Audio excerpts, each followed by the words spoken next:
बहुत शुक्रिया। काइंडली ज़रा खामोशी करेंगे प्लीज़, ताकि आराम से बैठ के बात हो सके, और ये दरवाज़ा भी बंद कर दें प्लीज़। Thank you. अज़मा आप इधर आ जाओ, आ जाओ, आ जाओ, स्टेज पे आ जाओ, आ जाओ। बिस्मिल्लाहिर्रहमानिर्रहीम। आप सबका बहुत बहुत शुक्रिया। अभी मैं कोर्ट से आ रही हूँ, पासपोर्ट के लिए उन्होंने मुझे हैंड ओवर करने के लिए बुलाया था। तो मैं उन तमाम लोगों की शुक्रगुज़ार हूँ, चाहे वो मीडिया से हों, चाहे वो मेरी पार्टी से बिलोंग करते हों, या वो वकालत के शोबे से मुंसलिक हों, जिन्होंने मेरा भरपूर इसमें साथ दिया। ख़ुसूसी तौर पर मैं नाम ज़रूर लेना चाहूँगी अमजद परवेज़ साहब का, जो मेरे लॉयर रहे हैं। उन्होंने जिस तरह 5-6 साल मेरे मुकदमे हक़ और सच के लिए, जस्टिस के लिए जिस तरह वो खड़े रहे हैं, फ़ाइट किया उन्होंने, मैं उनके लिए उनकी भी बहुत शुक्रगुज़ार हूँ। पासपोर्ट केस में मैं सिर्फ़ ये कहना चाहती हूँ कि खुशी है मुझे इस बात की कि मुझे अपना पासपोर्ट 3 साल के बाद वापस मिल गया। लेकिन मैं ये सवाल तो मेरे जहन में उठते हैं कि वो पासपोर्ट रखा क्यों गया 3 साल, मुझे क्यों महरूम रखा गया मेरे बुनियादी हक़ से, जो कि एक citizen of as a citizen of Pakistan मेरा हक़ था। और मैं आज कौम को ये बताना चाहती हूँ कि क्या आप ये जानते हैं, क्या मेरी कौम जानती है कि जिस केस में मेरा पासपोर्ट रखा गया 3 साल लाहौर हाई कोर्ट में, वो केस मेरे ख़िलाफ़ कभी बना ही नहीं।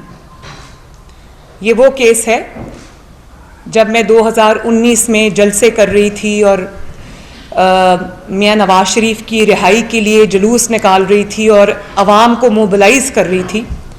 तो ये फितना, जो फॉरेन फंडेड फितना, उस वक्त ये प्राइम मिनिस्टर था और उस वक्त ये एक पेज पे भी था। तो इसको खौफ हो गया कि अगर अवाम मेरे ख़िलाफ़ खड़ी हो गई, क्योंकि जलसे बहुत बड़े बड़े हो रहे थे, रात को 3-3 बजे तक वो जलसे हो रहे थे, तो फिर इनके पास मेरे ख़िलाफ़ कोई केस तो था नहीं। तो इन्होंने इन्वेस्टिगेशन के सिलसिले में मुझे अरेस्ट किया। जब मैं अपने वालिद को जेल में मिलने गई, वहाँ पर इन्होंने मुझे अरेस्ट किया। 57 डेज़ इन्होंने नैब में मुझे हब्से बेजा में रखा, और नैब में किसी खातून को रखने का पहले कोई रिकॉर्ड ही नहीं है, कोई हिस्ट्री नहीं है, कोई मिसाल नहीं है, नैब को बनाया ही नहीं गया ख़वातीन के लिए। तो जब इन्होंने मुझे अरेस्ट कर लिया तो इनको समझ नहीं आई कि इसको कहाँ रखें, क्योंकि नैब में तो जो डिटेंशन सेल्स बने हुए हैं वो मर्द हजरात के लिए बने हुए हैं, और वो एक बैरक्स की तरह के हैं, वो एक ही उनके कॉरिडोर में वो होते हैं। तो फिर पकड़ तो लिया, केस भी कोई नहीं था, तो इन्होंने मुझे फिर रखा जो इनका डे केयर सेंटर है नैब के हेड ऑफिस में। वहाँ पर इन्होंने मुझे उसको खाली कराया। वहाँ पर इन्होंने मुझे 57 डेज़ हब्से बेजा में रखा। और मैं पहले भी ये बात बता चुकी हूँ कि तफ्तीश मुझसे जिस बात की जाती रही वो ये होती थी कि आजकल आप पॉलो कोएलो की कौन सी किताब पढ़ रही हैं, क्योंकि ज़ाहिर है जब मेरे घर से किताबें आती थी तो वो पढ़ते थे उस किताब में क्या लिखा है, आपके घर में जो है वो खाने का मेन्यू कौन बनाता है, पार्टी की डिसीजन मेकिंग की हायरार्की क्या है। वो जो उनके वहाँ कर जो नायब का स्टाफ था, उनके जो दिल में दिमाग में सवालात थे, वो मेरी इन्वेस्टिगेशन में वो शामिल था। फिर मुझे जुडिशल कर दिया गया 57 डेज़ के बाद, और मुझे कोट लखपत जेल भेज दिया गया, जहाँ पर भी मैं कुछ मेरे ख्याल है तकरीबन 1.5 महीना रही होंगी। तो कुल मिला के ये 3 महीने से ज़ायद की, बल्कि शायद 3.5 महीने से ज़ायद की कैद थी। लेकिन इस पूरे अरसे में, और आज तक, उस बात को भी अब 3 साल हो गए हैं, आज तक मेरे ख़िलाफ़ वो केस रजिस्टर नहीं हो सका, नैब का वो रेफरेंस नहीं बन सका जिस रेफरेंस की आड़ में इन्होंने 3 साल मेरा पासपोर्ट रखा। बल्कि 3 साल सिर्फ पासपोर्ट नहीं रखा, 7 करोड़ रुपया भी रखवाया हुआ है। अब मैं उस केस की जिस उसमें रखा हुआ है, मैं उसकी क्वॉशमेंट के लिए भी इंशाल्लाह जल्दी एप्लीकेशन दायर करूंगी। बहरहाल वो एक सेपरेट इशू है। मैं कहते हैं कि हज़रत अली रज़ी अल्लाह ताला अन्हो का कौल है कि कुफर का निज़ाम चल सकता है, जुल्म का निज़ाम नहीं चल सकता। तो सबसे पहले तो मैं ये सवाल करती हूँ कि ये सवाल ये नहीं है कि 3 साल बाद पासपोर्ट क्यों मिला मुझे। सवाल ये है कि नाजायज़ तौर पे 3 साल में मेरा पासपोर्ट रखा क्यों गया अपने पास। इसी तरह पनामा केस में मेरी बरियत हुई, अल्लाह ताला का बड़ा शुक्र है। लेकिन आप जानते हैं ना, 2018 से लेकर 2022, बल्कि ये पनामा का जो मुकदमा है ये तो 2016 के आखिर में बना था। 6 साल मैं उस झूठे मुकदमे को भुगतती रही। 6 साल मेरे वालिद ने उस झूठे मुकदमे को भुगता। 150 से जायद पेशियां हमने भुगती। सवाल ये नहीं है कि 6 साल बाद मुझे इंसाफ मिल गया और मैं बरियत मेरी कैसे हो गई। सवाल ये है कि 6 साल क्यों एक झूठा मुकदमा चला, उसको चलने दिया गया। और सब उससे पहले एक और सवाल आता है कि वो 6 साल पहले वो झूठा मुकदमा बनाया ही क्यों गया। तो आज कौम के सामने जवाब है। मुझे उन बातों में जाने की जरूरत नहीं है। जस्टिस शौकत अजीज सिद्दीकी साहब के जो इंकशाफात हैं वो पूरी कौम के सामने हैं।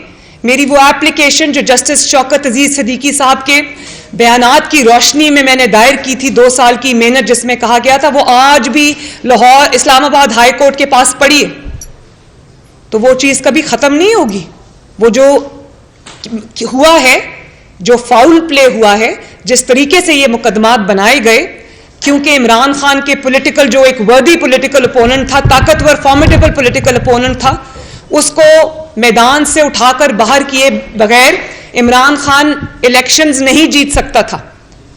तो ये सारा खेल रचाया गया। बहरहाल ये तारीख का हिस्सा है और हमेशा वक्त एक जैसा नहीं रहता। अगर वो पनामा का मुकदमा नहीं रहा और अगर ये जो झूठा पासपोर्ट जिसमें मेरा रखा हुआ था वो मुकदमा नहीं रहा, तो इंशाअल्लाह ताला ये भी एक दिन कौम के सामने पूरी हकीकत आकर रहेगी। क्योंकि ये तारीख का हिस्सा, इनको कोई मिटा नहीं सकता। अब इन सबूतों को कोई नहीं मिटा सकता, इन बयानात को कोई नहीं मिटा सकता। और मेरा पनामा का जो मेरा केस था, लोग कहते थे जाली ट्रस्ट डीड और ये उस पर तो मेरे पे मुकदमा बना ही नहीं था।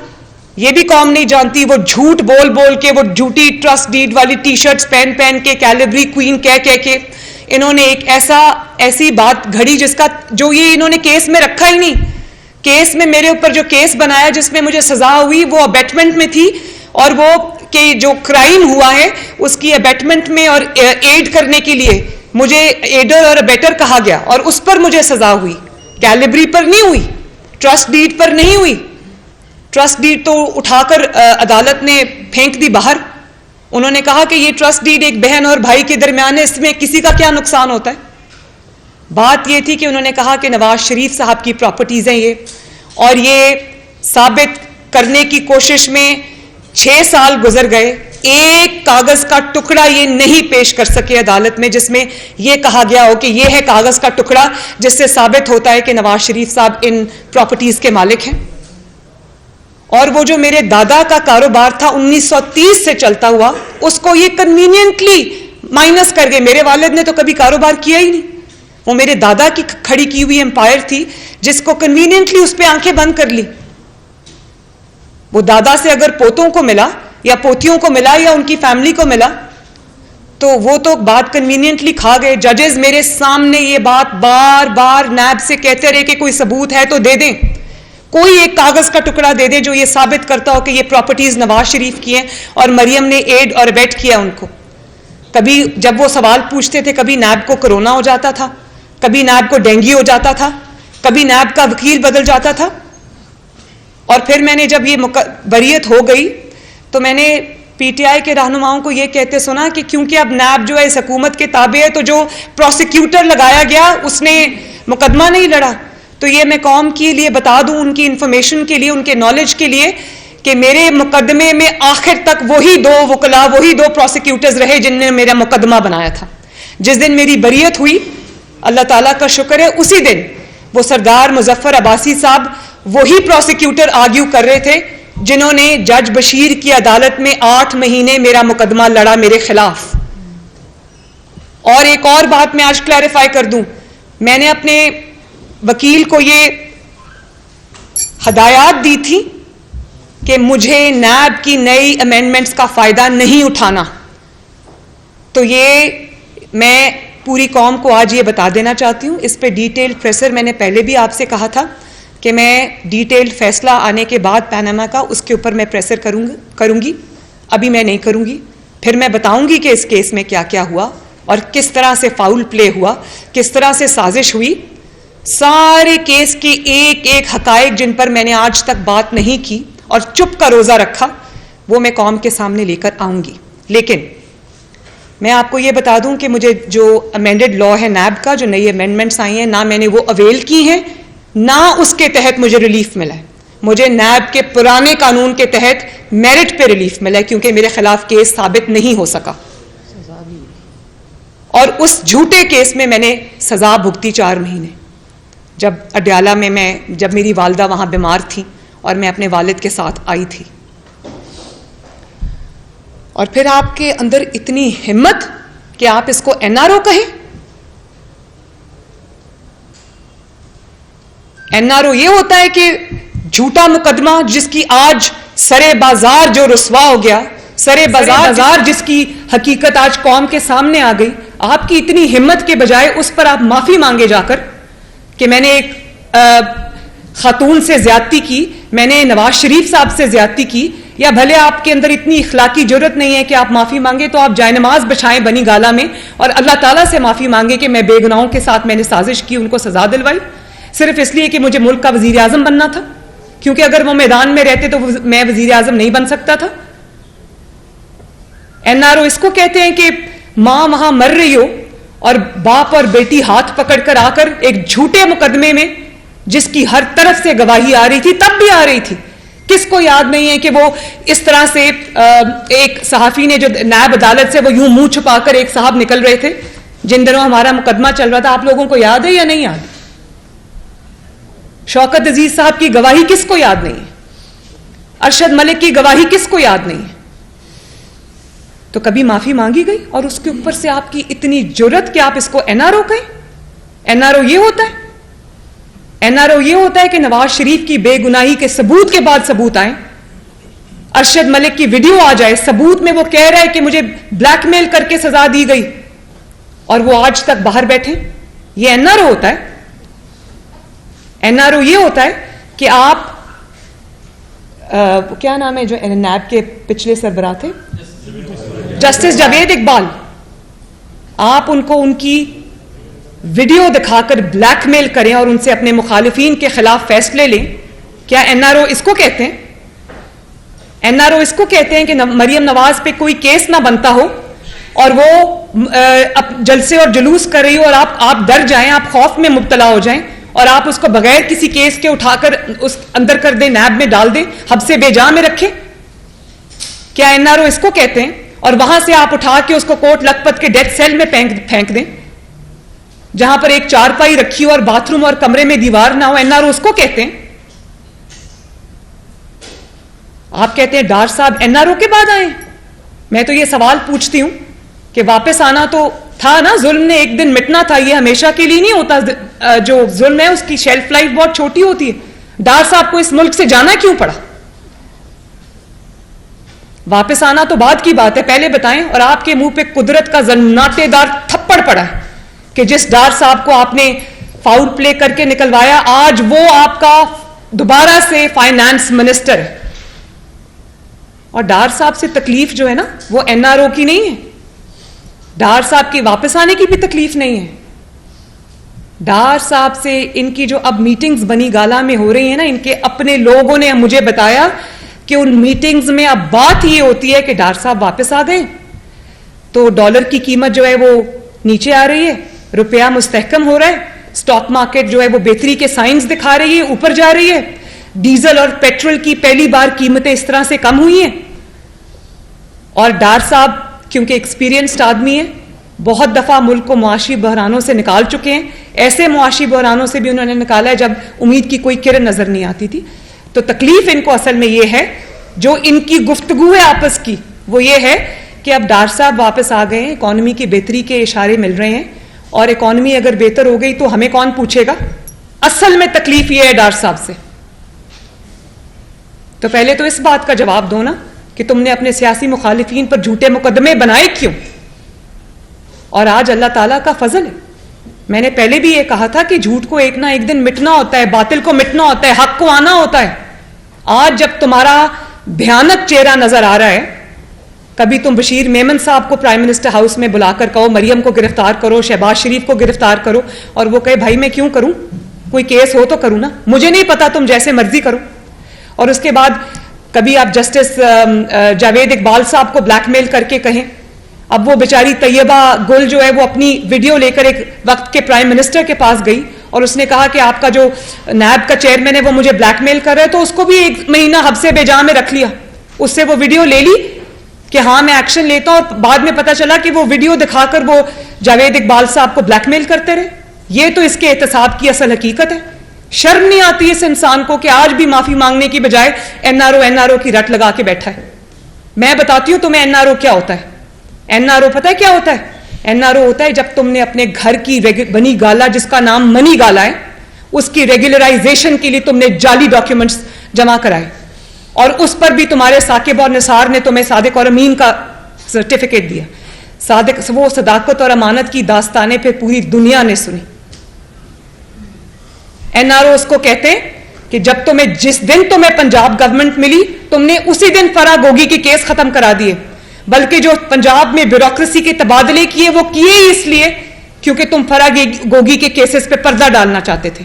उसकी वजह यह थी कि फराह गोगी ने जो भी कमाया था उसकी फ्रंट वुमन वो पीरनी पिंकी थी और तुम थे। उसके सब फुटप्रिंट जो है वो जाते थे बनी गाला की तरफ। और जिसने कहा कि तुम्हारी नापियां एस्टैब्लिशमेंट चेंज करती है और वो पंजाब का सबसे बड़ा डाकू है, उसको तुमने चीफ मिनिस्टर पंजाब बना दिया। उसके बेटे को भी कल लाहौर हाई कोर्ट से रिलीफ मिला, जिस कोर्ट के पास इतने बड़े बड़े एफआईआर के पास सबूत है उसकी मनी लॉन्ड्रिंग के, उसके हक में कल फैसला आता है। इसको कहते हैं एनआरओ। तुम्हारे खिलाफ इतने बड़े बड़े केसेस हैं। पाकिस्तान की 75 साल की तारीख में तमाम बिठा लें आप हुक्मरान, किसी के खिलाफ मिला के इतना कोई केस नहीं होगा जो इसके खिलाफ है। फॉरेन फंडिंग में मुजरिम यह साबित हुआ, तोशा खाना में मुजरिम यह साबित हुआ,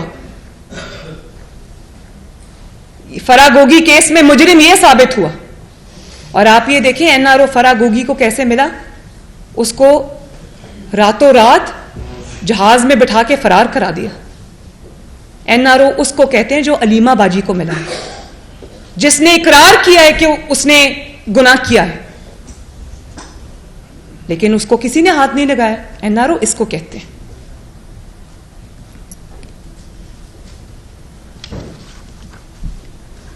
और फिर तुमने कल कहा कि कल मैं इंटरव्यू, मुझे किसी ने क्लिप भेजा कि हमारे माशरे में ये फितना, फॉरेन फंडेड फितना क्या कह रहा है कि हमारे माशरे में ख़वातीन का एक बड़ा ख़ास मकाम होता है, उनकी बड़ी इज्जत होती है, और अगर मरियम खातून ना होती तो जेल में होती। तो जब मरियम जेल में थी, तुमने डाला था झूठे मुकदमे, तब मरियम खातून नहीं थी। तुम तो ख़वातीन के इज्जत के मामले में बात करने के भी काबिल नहीं हो। तुम्हारा इतना बुरा ख़वातीन के मामले में ट्रैक रिकॉर्ड है।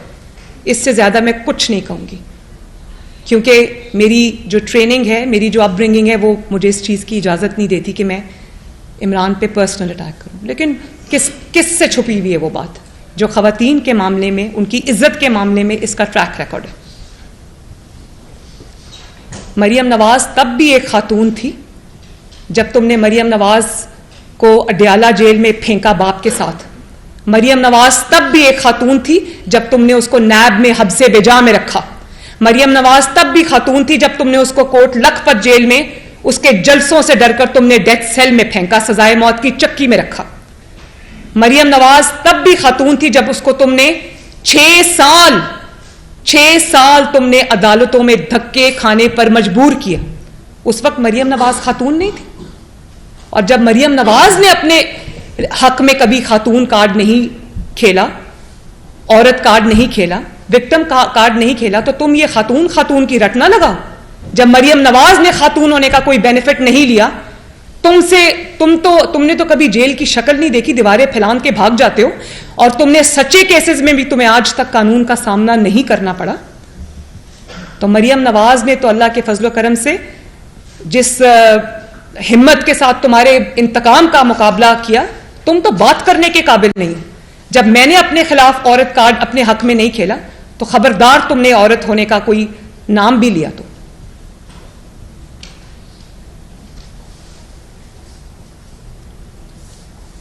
और फिर जब तुमने मुझे मेरे बाप के सामने गिरफ्तार किया, खवातीन के साथ इस तरह करते।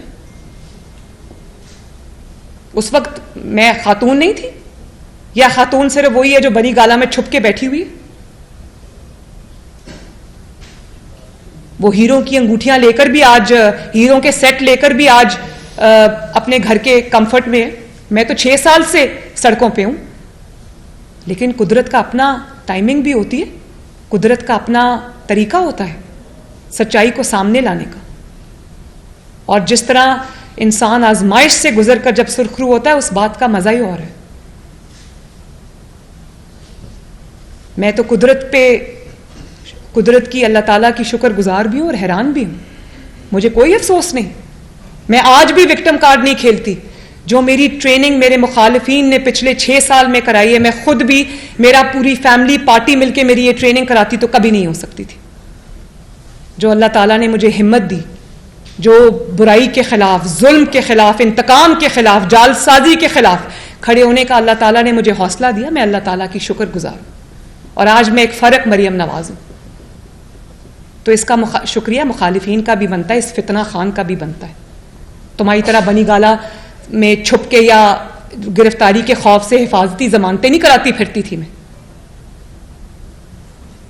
तब भी मैं खातून थी। जब मुझे नैब ने बुलाया, तो मैंने नैब की, परवेज रशीद साहब और मरियम मेरे साथ थे, मैंने नैब के पत्थर भी खाए, मेरी बुलेट प्रूफ गाड़ी पे फायरिंग हुई, उसकी स्क्रीन टूट गई, तब भी मैं खातून थी। खातून के साथ ये सलूक किया जाता है, तो खातून का तो नाम भी तुम ना लो। मुझे पता है कि तुम खवातीन की कितनी इज्जत करते हो। तुमने जिस तरह तुमने, चले ये तो सियासी हो गया ना, तुम जिस तरह फ्रस्ट्रेशन में मेरे खिलाफ जुमले कसते हो स्टेज पे खड़े होकर जलसों में। ये किसने कहा था कि मरियम मेरा इतनी बार नाम लेती है कि उसका कहीं हस्बैंड ना नाराज हो जाए? ये घटिया जुमलेबाजी किसने की थी? चले मरियम नवाज को छोड़ दें, वो आपकी पॉलिटिकल ओपोनेंट है, आपको डर लगता है उससे। आप मुझे सिर्फ ये बताएं, आजकल उनकी सारी तकारीर मेरे खिलाफ होती हैं, तो मुझे पता है कि उनको वो क्या सोच रहे हैं। तो ये जो ऑनरेबल जज ज़ेबा के बारे में गुफ्तगू की थी इस फितना ने, वो क्या था? ललकारा जलसे में खड़े होकर कहा कि तुम्हें भी हम नहीं छोड़ेंगे। क्या अल्फाज इस्तेमाल किए? नहीं छोड़ेंगे, आपके खिलाफ भी हम एक्शन लेंगे। जज ज़ेबा नाम भी लिया, और उनको कल उसके अंदर माफी मिल गई। तो बात यह है कि अतर मिनल्ला साहब की मैं बहुत इज्जत करती हूँ, एहतराम करती हूँ एज अ जज भी। तो उन्होंने माफ़ी दे दी, बड़े दिल का मुजाहरा किया, दरगुजर का मुजाहरा किया। लेकिन मैं अदलिया से बड़े अदब से ये कहना चाहती हूँ कि ये फराख दिली का मुजाहरा जो है ना, इस किस्म के शैतानी जहन के इंसान के साथ नहीं किया जाता। अगर आप इस किस्म के इंसान को माफ़ करेंगे, जिसका काम ही यही है कि पहले जलसों में खड़े होकर बदतमीजी करो, जुमले कसो, इल्ज़ाम लगाओ, भले बाद में वो इल्ज़ाम का धड़न तख्ता हो जाए, लेकिन वो बहुत सालों से यही करता आ रहा है। और जब कानून के शिकंजे में गर्दन फंसती हुई नजर आए तो जाके माफी मांग लो। और आपका क्या ख्याल है कि जब वो जज ज़ेबा से माफी मांगने गए थे, तो वो इसलिए माफी मांगने गए थे कि उनको लगा था उनसे गलती हुई है? उनका ट्रैक रिकॉर्ड उठा के चेक कर लें। वो जज ज़ेबा साहिबा से माफी मांगने इसलिए गए थे कि उनको पता था कि अगर मैंने ये माफी नहीं मांगी तो मैं डिस्क्वालीफाई हो जाऊंगा। मैं तौहीन अदालत में डिस्क्वालीफाई हो जाऊंगा। तो ये माफ़ी उन्होंने अपनी जान बचाने के लिए मांगी। और जज ज़ेबा साहिबा की जो तौहीन हुई है, उसकी कभी माफ़ी देने से पहले जज ज़ेबा साहिबा से पूछा कि इसको माफ़ी मिलनी चाहिए या नहीं मिलनी चाहिए? क्या आपको अंदाज़ा है कि ऐसे शख्स को जब माफ़ी मिलती है तो आप किस चीज़ को फ़रोग दे रहे हैं पाकिस्तान में? फिर अब किसके मुंह पे फिल्टर लगा होगा? कोई भी जलसे में खड़ा होकर उठ के किसी खातून को गाली दे, डराए, धमकाए, झूठा इल्ज़ाम लगाए, बुली करे और उसके बाद जाके माफ़ी मांग आएगा। फिर सबको माफ़ी देनी पड़ेगी। फिर तलाल चौधरी साहब को, जिन्होंने कुछ नहीं किया, उनको भी माफ़ी देनी पड़ेगी। फिर जो दानियाल अजीज़ साहब है, उन्होंने भी कुछ नहीं किया, उनको भी माफ़ी देनी पड़ेगी। फिर निहाल हाशमी साहब को भी माफ़ी देनी पड़ेगी। और उनको माफ़ी मिलनी भी चाहिए क्योंकि उन्होंने कुछ नहीं किया, वो सियासी लोग हैं। इस शैतान को आपने माफ़ी दी तो इसका मतलब है कि आइंदा ये यही करेगा। वो और ज़्यादा इम्बोल्डन हुआ है आज। उसको पता है कि जो चाहे कर लो, बाद में जाके माफ़ी मांग लो।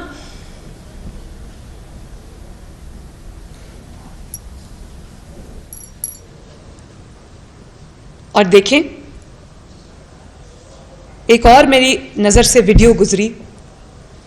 ये ARY को वो एंकर हैं शायद मारिया मेमन, उनको इंटरव्यू दे रहे थे। और आप ये अंदाज़ा लगाएं इस शख्स का, मुझे वो अल्फाज नहीं मिलते, आप अंदाज़ा लगाएं। कहता उसने कहा वो साइफ़र कहाँ है, कॉपी जो साइफ़र की, वो तो मैं गुम हो गई मुझसे। अंदाज़ा लगाएं आप, साइफ़र गुम हो गया मुझसे। वो साइफ़र कोई वो हीरे की अंगूठी के लेन देन का तो वो रिकॉर्ड नहीं थे ना जो तुमने गुम कर दिया, तो कोई बात नहीं। या वो साइफ़र जो तुमने डॉलर्स लिए हैं फॉरेन फंडिंग केस में, तो ये वो तो नहीं था ना, ये पाकिस्तान की अमानत थी। मुझे ये बताएं कि पाकिस्तान की 75 साल की तारीख में कितने साइफ़र्स आए होंगे पाकिस्तान को? लाखों आए होंगे। आज तक कोई साइफ़र गायब हुआ है कहीं? वो साइफ़र, बात ये नहीं है कि वो साइफ़र कहाँ गया, गायब हो गया, उसकी कॉपी वहां पड़ी हुई है, नहीं पड़ी हुई। इल्ज़ाम ये नहीं है, वो भी एक बहुत बड़ा इल्ज़ाम है कि आपने एक रियासत की दस्तावेज को आपने गायब किया, वो भी इल्ज़ाम है। और ये मैं नहीं कह रही कि वो गुम गया, मैं नहीं कह रही है, ये इमरान खान, फितना खान खुद अपने इंटरव्यू में कह रहे हैं कि वो मुझसे गुम हो गई। इल्ज़ाम जो संगीन नौयत का इल्ज़ाम है वो ये नहीं, वो इससे भी ज़्यादा संगीन है। उसका गुम होना भी संगीन है, लेकिन उससे ज़्यादा संगीन बात यह कि आपने जालसाजी की उस साइफ़र के अंदर। आपने मिनट्स ऑफ द मीटिंग तब्दील किए, आपने ज़ीरो, जिसमें कोई साजिश का ना जिक्र था, ना साजिश का कोई अता पता था, आपने उसके ऊपर साजिश बिल्ड कर दी। ये होता है जब आप एक खिलंडरे को, तलंगे को लाकर आप बिठा देते हैं प्राइम मिनिस्टर्स ऑफिस में कि खेलो 22 करोड़ की तकदीर से। और आप जानते हैं कि अब फॉरेन ऑफिस के जो लोग हैं वो क्या कहते हैं, प्राइम मिनिस्टर क्या कहते हैं? अब जो बैनुल अक़वामी दुनिया है, इंटरनेशनल वर्ल्ड है, दुनिया के ममालिक है, वो पाकिस्तान को साइफ़र भेजने से आज डर रहे हैं कि उनको पता नहीं है। वो कहते हैं कि हमें ये पता नहीं है कि इस साइफ़र के साथ क्या होगा, इसके मिनट्स तब्दील करके इसको साजिश बना दिया जाएगा।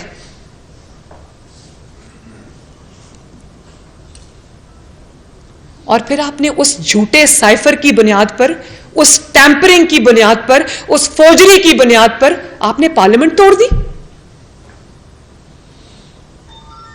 और रोना धोना शुरू कर दिया। जब आप झूठ बोलते हैं, साजिश घड़ते हैं, तो ये तो फिर होना था ना, आपने रोना था, क्योंकि झूठ की शेल्फ लाइफ नहीं होती। और उस पर आपकी इतनी हिम्मत कि आपने टैक्सला के जलसे में खड़े होकर जो बातें आपने की, जिस किस्म के रकीक हमले आपने इंस्टीट्यूशंस पे किए, आपको शर्म आनी चाहिए। मैं आपको अभी कुछ वीडियोस दिखाती हूं और आप वो वीडियो देखें, उसके बाद हम बात करेंगे। लगाएं जी वीडियो।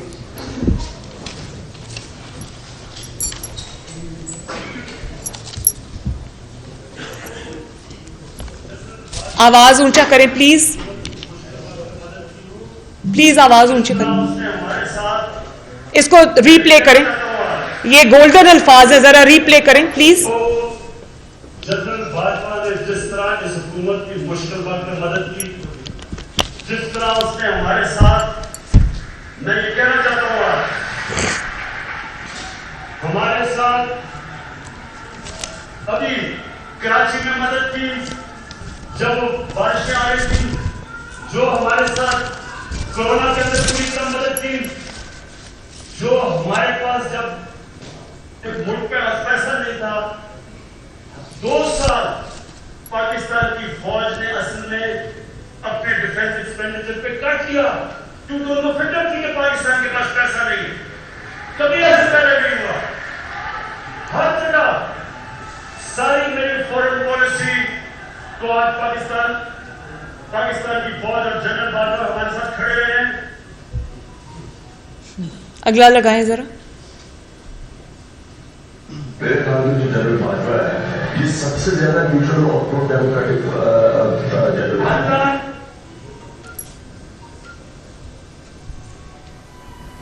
जो इन चोरों को रोक सकते थे, जो इस साजिश को कामयाब होने से रोक सकते थे, मेरा सबसे सवाल है कि क्या आप अगर ये समझते हैं कि कौम आपको माफ कर देगी, क्या आप कहती हम न्यूट्रल हैं, कौन नहीं माफ करेगी?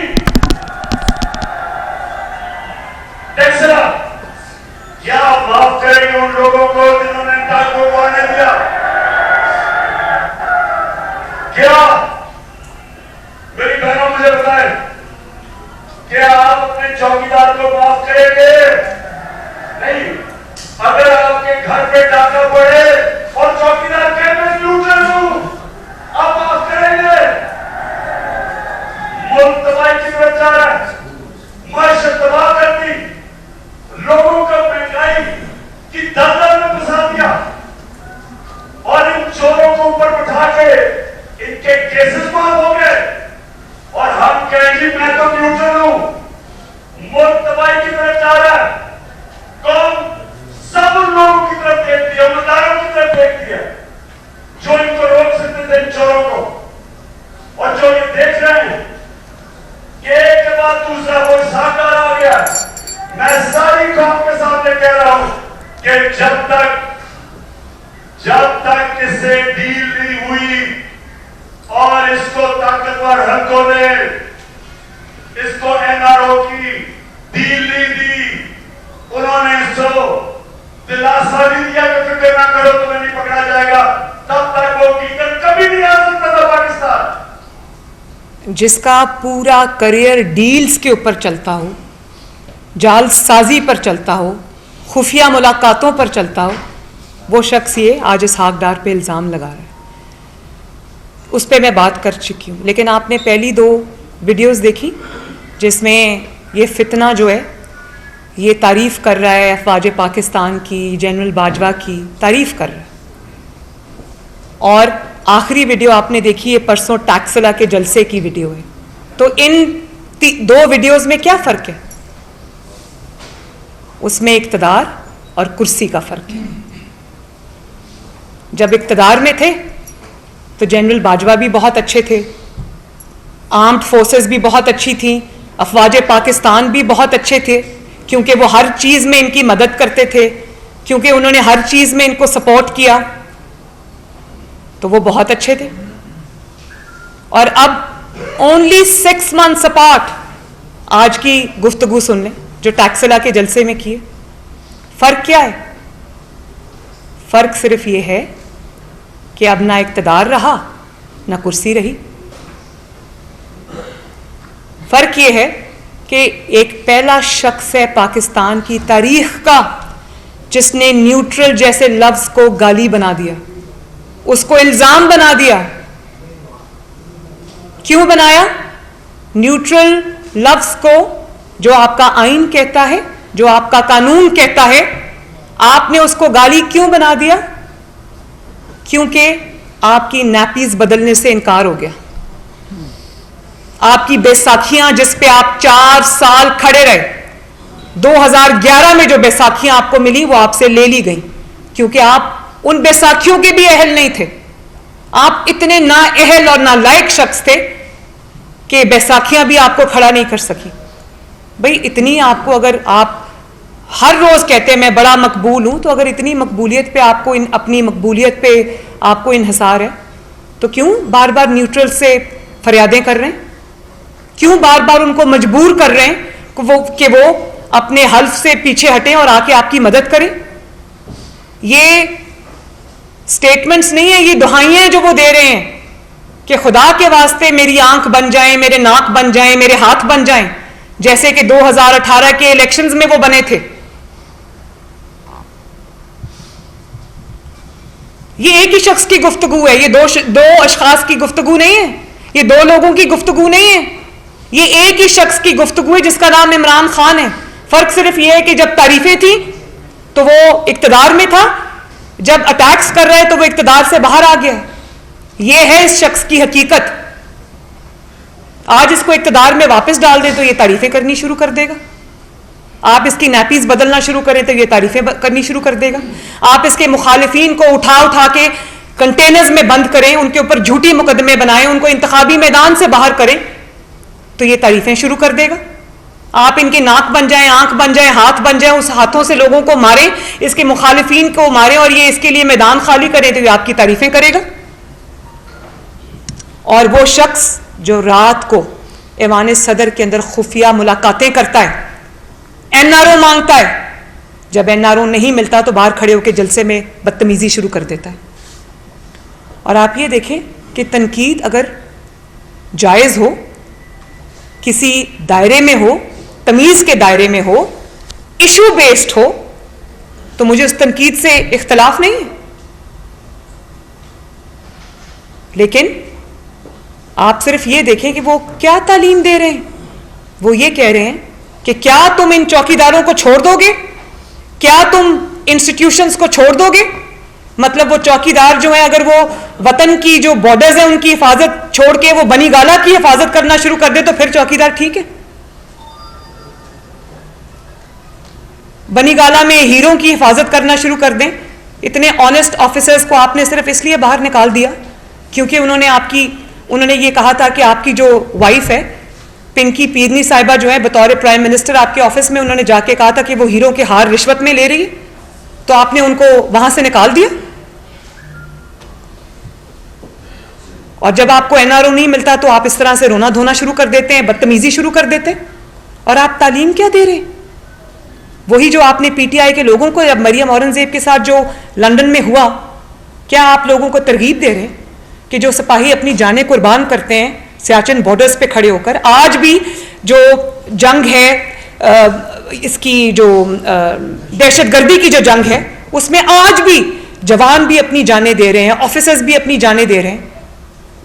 और इक्तदार में आप ये बातें करते हैं, इक्तदार से जब आप बाहर आते हैं, हेलीकॉप्टर क्रैश होता है, उसमें आपके जनरल से लेकर नीचे छोटे सिपाही तक शहीद हो जाते हैं। आपने उनको भी तज़हीक का निशाना बनाया। आपने उनके खिलाफ सोशल मीडिया पे कैंपेन्स चलाए, अरसलान बेटा गद्दारी से लिंक कर दो। ये तो कोई मुल्क का बदतरीन दुश्मन नहीं करेगा। और आज आपको इक्तदार नहीं मिलता तो आप इंस्टीट्यूशंस को तनकीद का निशाना बनाते हैं। ईसीपी में क्योंकि आपकी चोरी पकड़ ली और वो चोरी इतनी बड़ी थी कि वो नहीं छुपा सकते थे उसको, आपको रंगे हाथों पकड़ा। जो 7 साल आप जिस निजाम पर सांप बन के बैठे रहे, जनरल पाशा और जनरल जहीरुल इस्लाम ने ईसीपी के थ्रू और आपके नाक कान और आंखों ने ईसीपी के आप पे फॉरेन फंडिंग का मुकदमा दबा के रखा। कभी ना कभी उसने सामने आना था ना। जब वो सामने आया तो इतनी ग्लेरिंग चीजें आवाम के सामने आई कि आपने करोड़ों रुपया जो बाहर के ममालिक हैं, दुश्मन ममालिक हैं, उनसे लिया पाकिस्तान को डिस्टेबलाइज करने के लिए, और वही आपने किया। तो जब तक फॉरेन फंडिंग का मामला रफा दफा हुआ था, दबा के रखा हुआ था, तब तक ईसीपी का चेयरमैन, जिसको आपने खुद लगाया, वो बहुत अच्छा था, वो एक बड़ा ऑनेस्ट ऑफिसर था। जब उसने आपकी चोरी पकड़ ली, जब उसने आपको रंगे हाथों पकड़ा, आपका चेहरा आवाम को दिखाया, तो वो बुरा हो गया, वो करप्ट हो गया।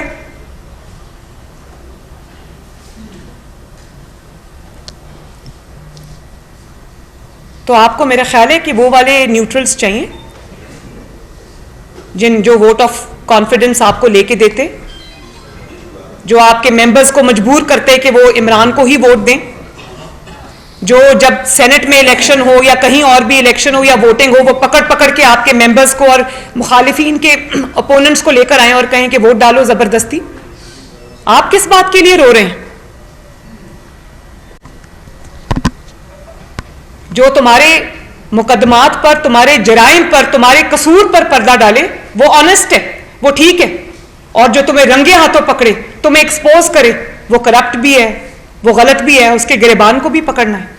तो मुझे इस बात का शदीद अफसोस हुआ है कि आप सोचें, जब इसने जो बदतमीजी की है टैक्सला के जलसे में, जहां इसने कहा है कि क्या आप उन चौकीदारों को माफ कर देंगे, मेरी बहनें माफ कर देंगी, तो वो जो सियाचिन में खड़ा सुन रहा है, जब उस तक ये बात पहुंचेगी, जो सरहदों की हिफाजत पे मेरे भाई और बेटे खड़े हैं, जब उन तक ये बात पहुंचेगी तो उनको क्या पैगाम मिलेगा, उनके दिल पर क्या गुजरेगी? हर चीज को आपने अपनी घटिया सियासत की नजर करना है तो आपको शर्म आनी चाहिए। इशू पे बात करें, हम सब सुनेंगे, लेकिन ये रोना धोना जो है ना कि मुझे मेरी नैपीज क्यों नहीं बदल रहे, मुझे क्यों नहीं सपोर्ट कर रहे, मेरे क्रचेस क्यों नहीं बन रहे, मेरी बैसाखियां क्यों नहीं बन रहे, मुझे इक्तदार क्यों नहीं लेके दे रहे, इक्तदार कोई लॉलीपॉप है जो उठा के आपके हाथ में दे देंगे? जी एक मिनट उस्मान, आप बात करें, मैं देती हूँ, मैं आ रही हूँ, आरएस में देती हूँ।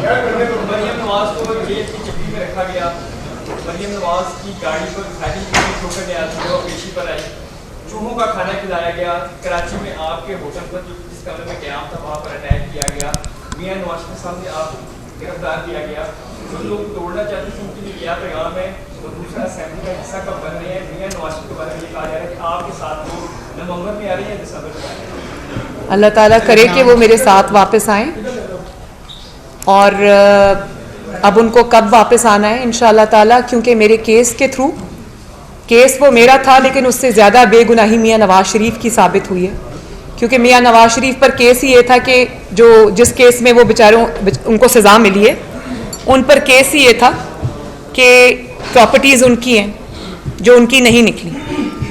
और आज ये जो एनआरओ का राग अलाप रहा है ना, मुझे सिर्फ ये बताएं कि मैंने एक केस किया हो पैनामा का, उस वक्त तो बड़ा अदालतों में जाकर, जब पैनामा का केस सुप्रीम कोर्ट में चल रहा था, पूरी पीटीआई इमरान खान समेत फ्रंट रोज पे टांग रख के बैठी होती थी, और अपने मनपसंद सहाफी भी वहां बिठाए हुए थे। तो उस वक्त तो जाके रोज केस सुनते थे। अगर आपके पास आज कोई सबूत होता, मैंने इमरान पे कोई केस किया होता, तो मैं तो, जब जज बार बार सबूत मांगते रहे, तो मैं तो जाके कहती कि ये जज साहब ये सबूत पकड़े, सजा दें। नवाज शरीफ के खिलाफ, मेरे खिलाफ तो जज साहब बार बार सबूत मांगते रहे, वो सबूत नहीं मिला।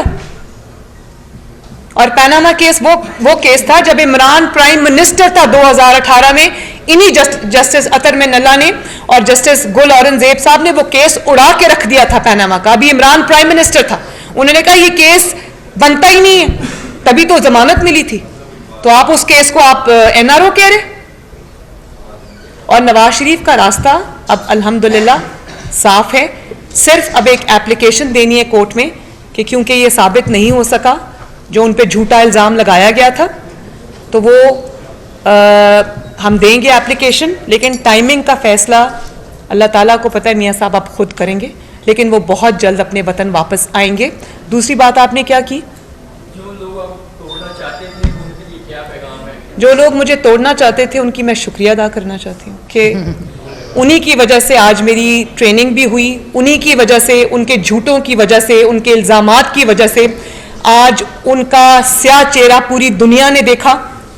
अब वो एनआरओ डील का राग अलापने पर मजबूर हैं, लेकिन अगर कोई हकीकत की आंखों से देखे तो जन्नाटेदार कुदरत का थप्पड़ उनके मुंह पे पड़ा है, और उनकी बातों से पता चलता है, फ्रस्ट्रेशन से पता चलता है। तो मैं उनको ये कहना चाहती हूँ, आपका बहुत बहुत शुक्रिया जी। अभी एक मिनट, ऐसे नहीं जी, ऐसे नहीं, आप बात करें।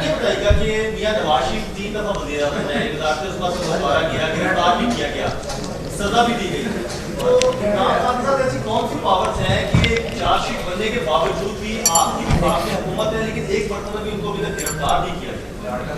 देखें मेरी बात सुने, नहीं मैं लाडला वाडला कुछ नहीं, मैंने कहा था कि वो जनूबी पंजाब का होगा, लाडला हमारा नहीं है, लेकिन अगर लाडलेपन ने वो जनूबी पंजाब को भी ये दिन दिखा दिया है कि वो बेचारे को खुद समझ नहीं आ रही कि वो क्या करे, तो इमरान खान साहब के नाम के साथ नहुसत जुड़ी है। जो उनके साथ उनको सपोर्ट करेगा उसको भी मुँह छुपाने की जगह नहीं मिलेगी। जहाँ तक आपने ये बात की कि क्या सवाल क्या था आपका, बड़ा ज़रूरी। हाँ, आपने कहा कि उसको पकड़ते क्यों नहीं। देखिए, एक तो मुझे बड़ी खुशी हुई कि अतर मिन्नल्ला साहब ने उनको माफ़ी दे दी, क्योंकि मैं नहीं चाहती कि वो तौहीन अदालत के मुकदमे में पकड़ा जाए, क्योंकि ये ज़ाहिर बहरहाल इसकी तौहीन तो हुई, माफ़ी मिली है, तौहीन तो हुई है, और जज साहब मुझसे बेहतर जानते होंगे जिन्होंने बड़ा दिल किया। मैं नहीं चाहती कि इसकी इस किस्म के मुकदमे में इसकी पकड़ हो। इसके ऊपर बहुत संगीन किस्म के ना सिर्फ इल्ज़ामात हैं, बल्कि उन इल्ज़ामात के इतने बड़े बड़े सबूत मौजूद हैं कि ये दुनिया, पाकिस्तान क्या, ये दुनिया की किसी अदालत से नहीं बच सकता। फॉरेन फंडिंग केस आप ले लें, इस पर साबित हुआ कि इसने पाकिस्तान की दुश्मन ताकतों से पैसा लिया, ना सिर्फ पैसा लिया, लाखों डॉलर लिए, उनको अपनी जेब में डाला, मुलाजमों के नाम पर वो मंगवाए, अपने जमात के अरकान के नाम पर मंगवाए, और उसके बाद अपने दस्तखतों से मंगवाए। और दस्तखत मुझे नहीं पता था मैं कर रहा हूँ। बड़ी अच्छी बात है जी, आप क्लास 4 में पढ़ते हैं, आपको पता नहीं चला कि किसने आपसे दस्तखत करा लिए। और उसके बाद आपने मिस डिक्लेरेशंस की। सब केसेस का जो बाप है ना, हालांकि इसके सारे जराइम संगीन है, ये साइफर वाला जुर्म भी संगीन है, तोशाखाना जुर्म भी संगीन है, तौहीन वाला जुर्म भी संगीन है, लेकिन सब केसेस का बाप फॉरेन फंडिंग है। फॉरेन फंडिंग केस को अगर आप देखें तो वो ये साइफर के साथ भी लिंक होता है, क्योंकि फॉरेन फंडिंग पकड़कर, डॉलर पकड़कर आपने मुल्क के साथ वो किया जो दुश्मन करना चाहते थे, और दुश्मनों ने खुद नहीं किया, इमरान के थ्रू किया, इस फितने के थ्रू किया। इसका काम ही फितना फैलाना है। तो इसके ऊपर बहुत बड़ा केस है फॉरेन फंडिंग का। तोशाखाना केस में आप आ जाएं, क्या इसने घड़ियां नहीं ली? क्या घड़ियां बेची नहीं? और आप ये देखें कि पहले घड़ियां बेच दी, उनका पैसा जेब में डाल लिया, उसके बाद कहीं जाकर डिक्लेयर भी नहीं किया, झूठ बोला उसके बारे में भी। तो कोई भी इसका मुकदमा आप उठा के देख लें, सियासी बुनियाद पर इसका कोई मुकदमा नहीं बना। सियासी बुनियादों पर इसको रिलीफ जरूर मिल रहा है, सजा नहीं मिली अभी तक।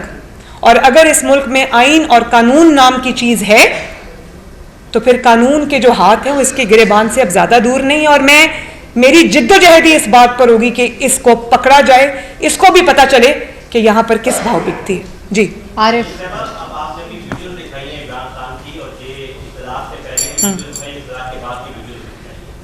आप लोग भी जब इक़्तिदार में नहीं थे तो इसी तरह की तनकीद इदारों के ऊपर करते रहे, वो सबसे शर्तों के माफिज थे, और इसी तरह नवाज शरीफ उनके ऊपर अपनी तनकीद करते रहे हैं, और ये कहते रहे हैं कि हम आपसे पूछेंगे क्या मरीम नवाज ने और नवाज शरीफ ने उन्हीं एस्टैब्लिशमेंट का भी तो सरबराह है, क्या मरीम नवाज ने और नवाज शरीफ ने उनसे पूछा कि ये कैसे 2018 का इलेक्शन चोरी हुआ था? दूसरा आपसे सवाल ये भी है, एक मिनट पहले एक सवाल का जवाब देखें। जो बात ये फितना करता है और जो बात हम करते हैं उसमें बुनियादी फर्क है, बहुत बड़ा फर्क है। आप दो चीजों को कंपेयर नहीं कर सकते। नवाज शरीफ साहब क्या कहते थे? नवाज शरीफ साहब ये कहते थे कि आप इस फितने को लेकर आए हैं, इस फितने ने मुल्क की मईशत तबाह की है, इस मुल्क के साथ उसने खेला है। वो जो कहता है ना मैं इस पे सिर्फ खेलना है, तो उन्होंने यही कहा इस मुल्क की तकदीर के साथ उसने खेला है। आज भी जो IMF की शराइत पर हम महंगाई जो हो रही है और जो मईशत का हाल है वो वहीं पर जाता है, उसके सिरे भी इस फितने से मिलते हैं। तो नवाज शरीफ साहब ने कहा कि ये ना करें, ये जो सियासत है ये आपका काम नहीं है, ये आप छोड़ दें सियासतदानों पर, और आप अपने आईनी और कानूनी रोल तक महदूद हो जाएं। ये क्या कह रहा है? फितना क्या कह रहा है? फितना ये कह रहा है कि नवाज आप अपने आईनी रोल से इनहराफ करें, आप वो जो पाकिस्तान के आइन और कानून ने रेड लाइंस लगाई हैं आप वो क्रॉस करें, मेरी मदद करें, मेरी बैसाखियां बने, मेरे आंख बने, मेरे नाक बने, मेरे हाथ बने, मेरे मुखालिफिन को मारे, तभी मैं आपको मानूंगा, वरना मैं आपको नहीं मानता। ये है बुनियादी फर्क, इस फर्क को जान के जियो।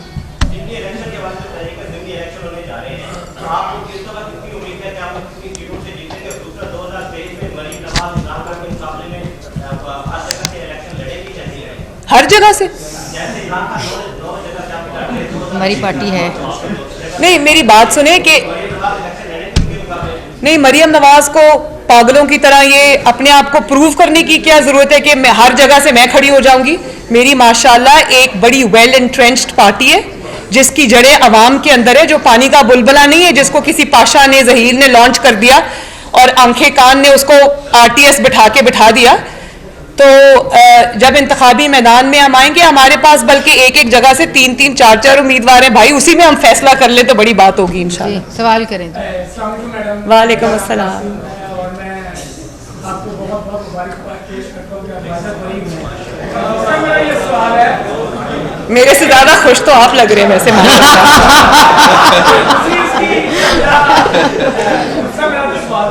स्वीट।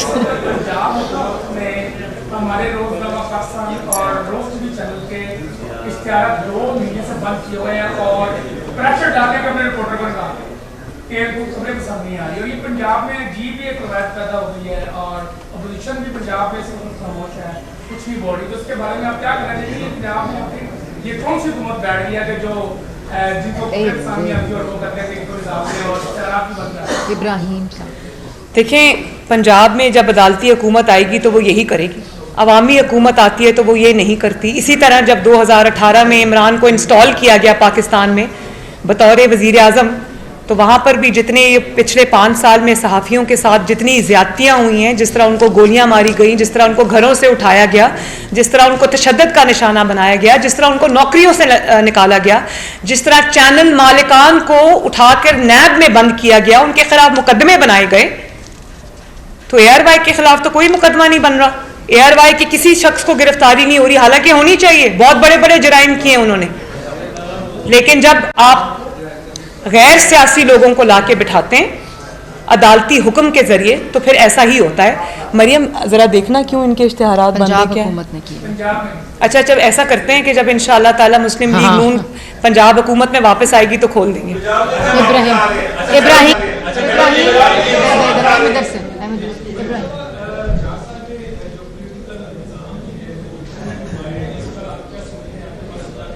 क्या मुझे आवाज नहीं आ रही आपकी? सॉरी।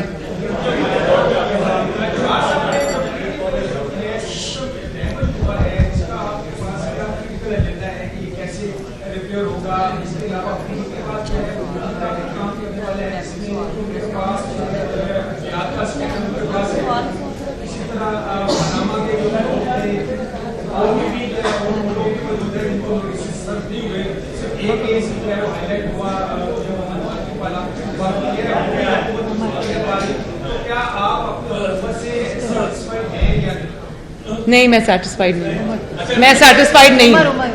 और मैं एक और बात बताऊं कि जहाँ तक मुल्क की तरक्की का सवाल है, मुल्क की स्टेबिलिटी का सवाल है, तो मुल्क को खारजी महाज पे कोई ख़तरा नहीं है। इस मुल्क के अंदर बहुत पोटेंशियल है माशाल्लाह। इस मुल्क को ख़तरा सिक्योरिटी से नहीं है, इस मुल्क को ख़तरा इंस्टेबिलिटी से। और इंस्टेबिलिटी जो है वो पैदा करने वाले अनासिर जब तक सियासत में भेस बदल कर रहेंगे, जब तक इस मुल्क में फॉरेन फंडेड एजेंट्स को उनको करार वाकई सजा नहीं मिलेगी, इस मुल्क में स्टेबिलिटी नहीं आ सकती। और मैं आज एक दावा भी कर रही हूँ कि आप इस फॉरेन फंडेड फितने को, जिसका नाम इमरान खान है, आज आप पाकिस्तान की पॉलिटिक्स से निकाल दें, पाकिस्तान दिन रात तरक्की करेगा, दिन दुगनी रात चौगनी तरक्की करेगा इंशाअल्लाह ताला। क्योंकि इस मुल्क, इसका एजेंडा फ़र्क है, इसने इस मुल्क को आगे बढ़ने नहीं देना। 5-6 साल से देख लें, मुल्क नीचे से नीचे जा रहा है। तो इंशाअल्लाह ताला इस मुल्क ने आगे बढ़ना ही बढ़ना है, इस मुल्क ने तरक्की करनी ही करनी है। तो वो वक्त भी बहुत जल्दी हम देखेंगे, अच्छा वक्त आएगा इंशाअल्लाह।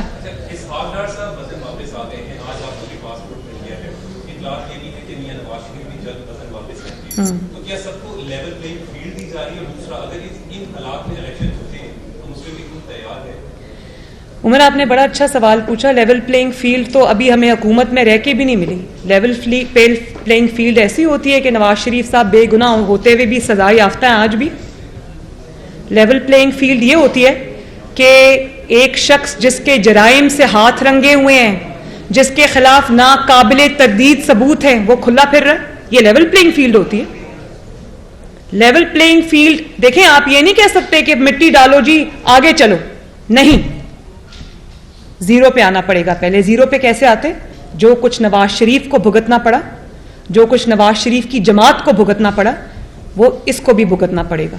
हालांकि नवाज शरीफ बेगुनाह था, ये गुनाहगार होते हुए भी इसको सजा के जो हाथ है वो इसके गर्दन तक पहुंचेंगे तो लेवल पे प्लेइंग फील्ड हो। ये नहीं हो सकता कि पहले नवाज शरीफ के जो इसकी आड़ में नवाज शरीफ को एक बेटे से तनख्वाह ना लेने पे निकाल दिया जाए और फिर नवाज शरीफ की ही आड़ में ये इसको सजा ना हो कि जी पॉलिटिकल लोगों को या प्राइम मिनिस्टर्स को या पॉलिटिकल लोगों को या लीडरान को जो है वो इंतखाबी मैदान से बाहर नहीं किया जाना चाहिए। नवाज शरीफ को बाहर करते वक्त ये शिक याद नहीं आई थी या ये बात याद नहीं आई थी? लेवल प्लेइंग फील्ड तो सिर्फ तब होगी जब इंसाफ होगा, और अगर इंसाफ होता है तो इमरान खान आपको मुल्क की सियासत में दूर दूर कहीं नजर नहीं आता, जेल की सलाखों में हमेशा के लिए पड़ा नजर आता है। और ना सिर्फ इमरान खान नहीं, वो गोगी, पिंकी, पीरनी और वो जो मानिका खानदान है जिन्होंने ये मिल के पाकिस्तान पे डाका डाला है, हीरों के हार लिए हैं, अंगूठियां लिए हैं, जमीनें ली हैं, वो सब आपको सलाखों के पीछे नजर आएंगे। और ये होना चाहिए, ये कोई हमारे मर्जी की बात नहीं है कि इसको छोड़ दो और इसको पकड़ लो, ऐसा नहीं होगा। बता दीजिएगा कि 2 फेडरल मिनिस्टर पे मुकदमा दर्ज किया जाता है और सीसीपी लाहौर को बकायदा ये कहा जाता है पे आप एस्टैब्लिशमेंट डिवीजन में रिपोर्ट करें, उसके बावजूद वो परवेज अली के घर जाते हैं और इस बात पे उनको शाबाश दी जाती है कि आपने मुकदमा दर्ज की है। तो उनके खिलाफ फेडरल जो है वो क्या कर रहे हैं इस वक्त? पूरे लाहौर में जो है वो पुलिस जो है वो बढ़ चुकी है, क्राइम बढ़ चुका है, 50% क्राइम पे वो बढ़ चुका है। तो ये भी जिम्मेदारी बनती है हुक्मरानों की, इस तरफ भी तवज्जो दें। और इसमें ये भी ऐड करें कि जब वजीर आजम मियां शहबाज शरीफ वजीर आला पंजाब थे तो यही सीसीपी और डीएजी ऑपरेशन का इस पे एलिगेशन लगा था कि एक अपना ग्रुप का सरपरस्त है, तो इसको फील्ड में पोस्टिंग नहीं देनी चाहिए। तो फेडरल इस पे क्या कर रहा है, ये जरा काइंडली तफसील बताएं। देखिए, मैं ये मुझे नहीं पता फेडरल इस पे क्या कर रहा है, लेकिन इस किस्म की वो जो फेडरेशन के अहकामात हैं, जो फेडरल गवर्नमेंट के अहकामात हैं, वो बाउंड हैं मानने के लिए, उनके पास चॉइस नहीं है।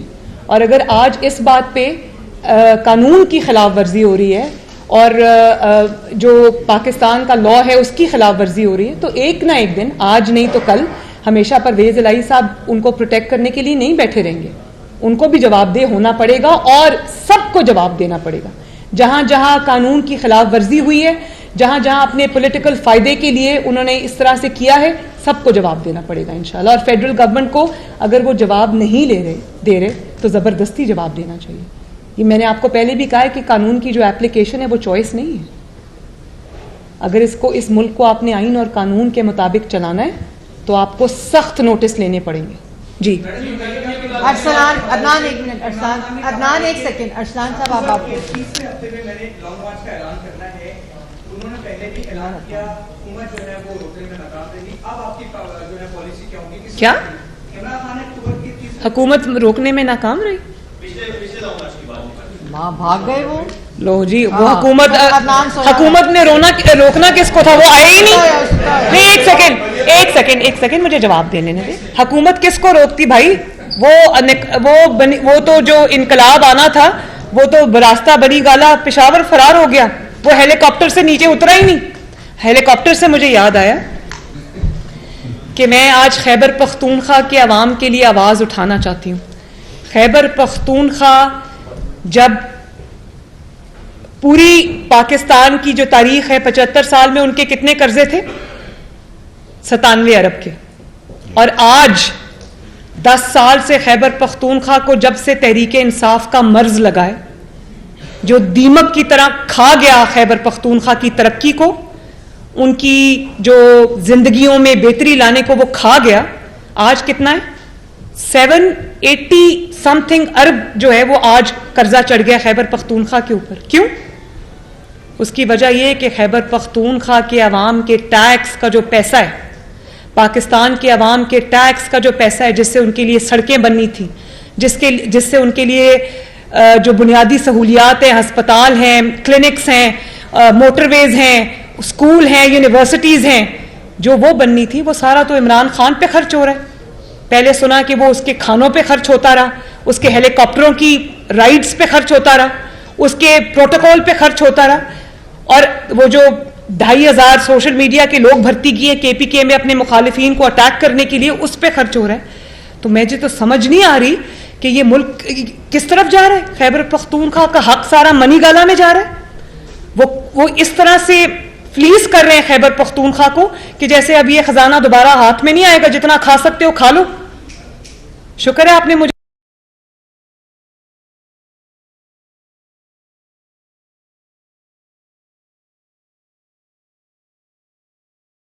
ये जो इमरान खान के पेट में जा रही है।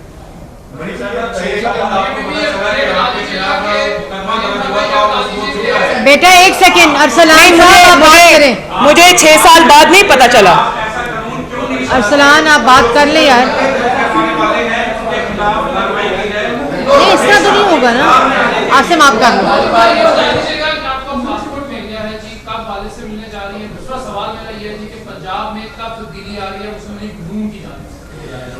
अच्छा, ये भी मुझे बात करनी थी। मैं इंशाअल्लाह ताला जल्द जा रही हूँ। पासपोर्ट मुझे आज मिल गया, अल्लाह ताला का शुक्र है। मैं 3 साल से नवाज शरीफ साहब से नहीं मिली। जब से मेरे वालदा की वफ़ात हुई है, मैं अपने भाइयों से, हसन और हुसैन से नहीं मिली। वो आ नहीं सके, मैं जा नहीं सकी। तो ये जुल्म के हिसाब हैं जो देने पड़ेंगे।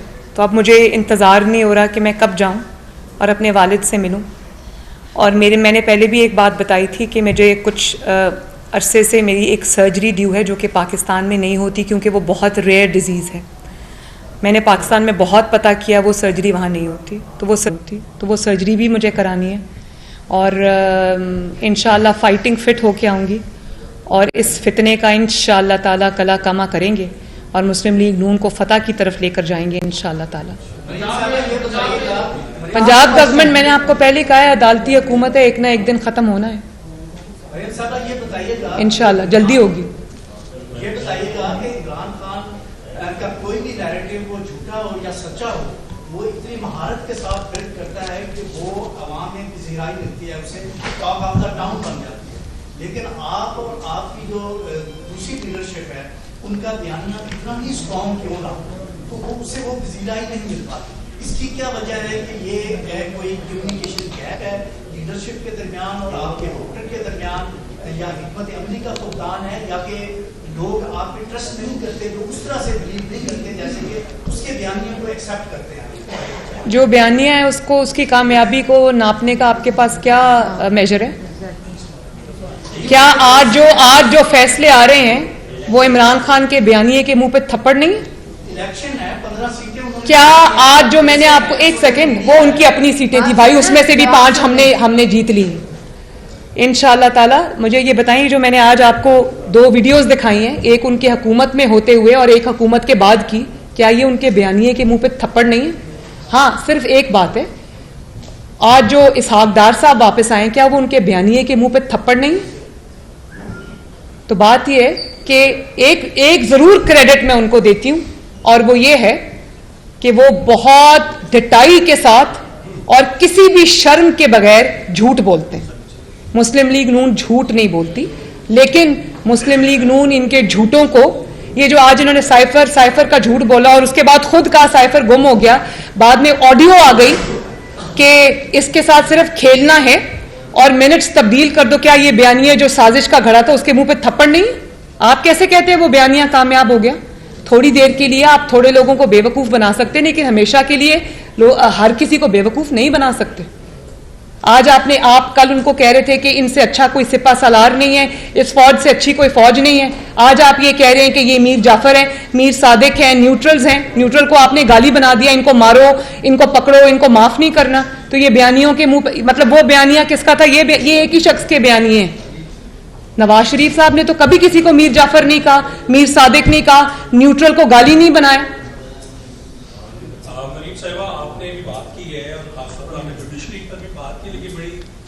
लोगों को कहता रहा एब्सोल्युटली नॉट, बाद में पता चला कि वो बेचारे अब पूछ रहे हैं कि वो जो गाड़ियों पे स्टिकर लगा लिए थे एब्सोल्युटली नॉट, उनका क्या करें?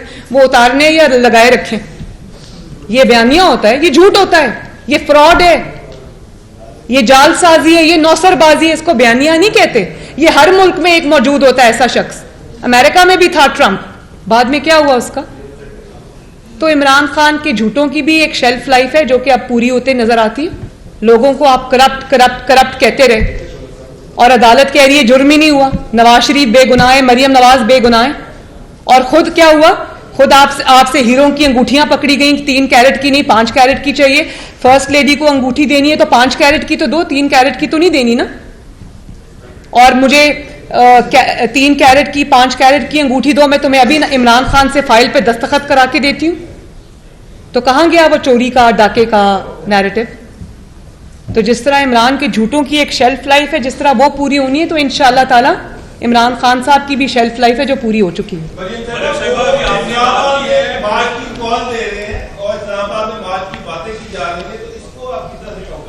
इसी में ऐड कर लें कि पॉलिटिकल 2018 से पॉलिटिकल जुडिशियल एक्टिविज्म शुरू हुआ। देखिए एक सेकंड ऐड नहीं करना, उनका सवाल एक स्टैंड अलोन सवाल है, उसका जवाब मुझे देने दें।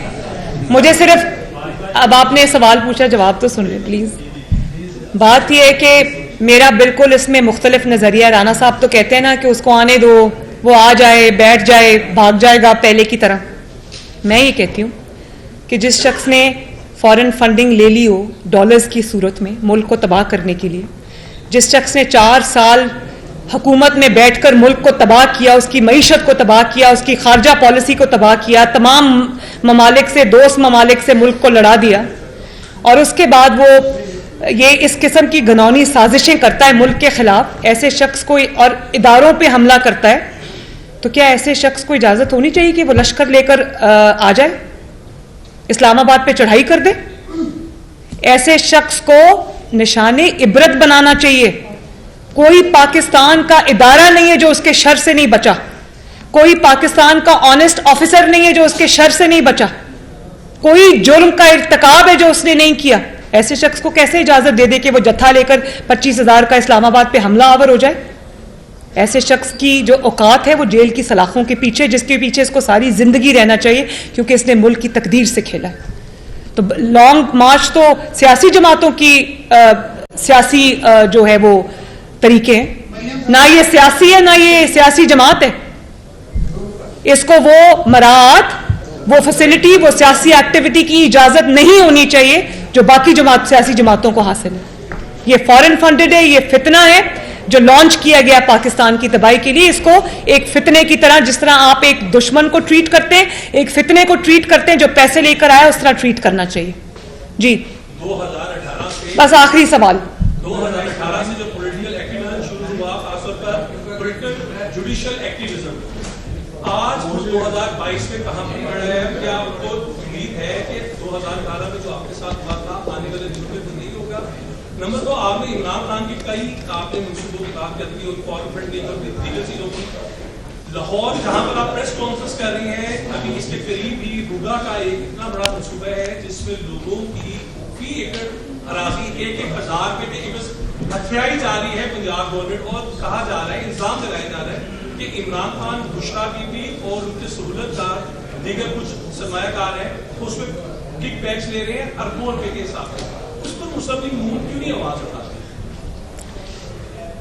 देखिए, मैं ईंट उठाओगे तो इमरान खान के करप्शन के सबूत मिलेंगे, और वो इन्हीं सजाओं से बचने के लिए, उसको पता है कि उसने बहुत बड़े बड़े घपले किए हैं जिसके सबूत सबके पास मौजूद हैं, वो इन्हीं सजाओं से बचने के लिए जो उसने पीरनी और गोगी के साथ मिलकर घपले किए हुए हैं, इसी से बचने के लिए वो ये सब जो आज वो मीर जाफर, मीर सादिक, इनको छोड़ना नहीं, इनको मारना है, और ये लॉन्ग मार्च करो और हमला करो, वो ये सब इसलिए कर रहा है क्योंकि उसको पता है कि वो अगर ये सब उसका नाकाम हो गया और ये उसके ड्रामे नाकाम हो गए तो कानून की गिरफ्त से वो ज्यादा दूर नहीं है। तो ये ड्रामा वो कर ही इसीलिए रहा है। लेकिन कब तक आसिम? एक ना एक दिन तो पकड़ा जाएगा ना, वो बकरे की माँ कब तक खैर मनाएगी? और आखिर में मैं सिर्फ ये कहना चाहती हूँ कि एक भाई ने सवाल पूछा कि नवाज शरीफ साहब ने तो तनकीद की थी, बिल्कुल की थी। आज भी अगर कोई ऐसा मौका आता है जिसमें हम समझते हैं कि यह आइन और कानून की खिलाफ वर्जी है, आज भी तनकीद होगी। लेकिन नवाज शरीफ साहब ने कभी गाली नहीं दी, नवाज शरीफ साहब ने कभी बगावत पर मजबूर नहीं किया, नवाज शरीफ साहब ने कभी जानवर नहीं कहा किसी को। नवाज शरीफ का अपने दौरे हुकूमत में भी जो स्टांस था, आज भी नवाज शरीफ का वही stance. Thank you very much, शुक्रिया।